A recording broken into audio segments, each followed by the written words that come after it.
Welcome back. And shares of Apple sliding to session lows today on this OpenAI deal to buy Johnny Ive's AI startup. Steve Kovach is here with more. And Steve, I mean, it could have just been, look, the whole market sold off after the Treasury auction. Yeah. Do you think it's just that, or do you think this is really that was part of it? Then you saw Apple even tick lower after this announcement came out. So let me explain why. Because Johnny Ive, he's been gone from Apple for almost 6 years now. He left back in 2019, and since then, Apple has kind of been leaderless without their in that design group they had. There's this woman named Evans Hankey who was running it right after Johnny Ive. But guess what? He poached her, and she's now part of this company that's going to be part of OpenAI. There are a number of other design executives at Apple, including someone named Tang Tan, who is also poached over. And what we're learning today is that Johnny Ive's new group, he's calling it IO, that's working on devices. They're sounding like they have a breakthrough. We're watching this video right now that Johnny Ive put up with Sam Altman, and they're talking about, he even mentions these people by name, saying, hey, we have this breakthrough that can, new paradigm, basically, for hardware in this AI era. And this is coming from the guy, Kelly, who invented the iPhone. Oh, totally. How can you have a breakthrough for AI? How can you have a hardware breakthrough for AI? To do what exactly? And that's what Sam Altman in this video I was talking about. He says, you know, it's really hard when you want to ask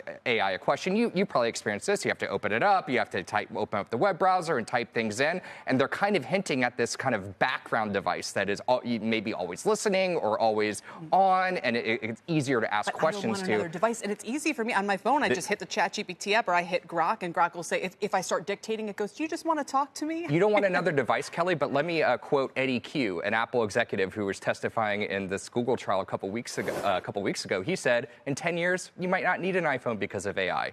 He said that. The iPhone company is saying you might not need an iPhone. And here we are, a company, OpenAI, saying we have a breakthrough here. We're going to show you next year what this magical hardware product that the designer of the iPhone came up with. Look, there are a lot of people who would love to be untethered from their iPhone. Like, there's this societal hunger to say, like, I know people who lock the device away on Friday nights, and with teens and kids and all the rest of it. So I guess from that point of view, I could see a market fit. This also comes as we're hearing more about Apple's stalled efforts on the AI front. Exactly. And so you got a double whammy here. You have Johnny Ive, legend, right, in the design hardware group. And then you have this AI miss from Apple where it overpromised and just did not deliver on artificial intelligence, and no clue when that is actually going to come to fruition, all those promises that they made. At the same time, to your point about I'm tired of looking at my iPhone, I'm looking at it too much, Johnny Ive has talked about that. In fact, very recently has been saying, I kind of helped create this problem. Now I'm trying to fix it. And we're going to see what that looks like next year. What is like the Frankenstein problem, you know,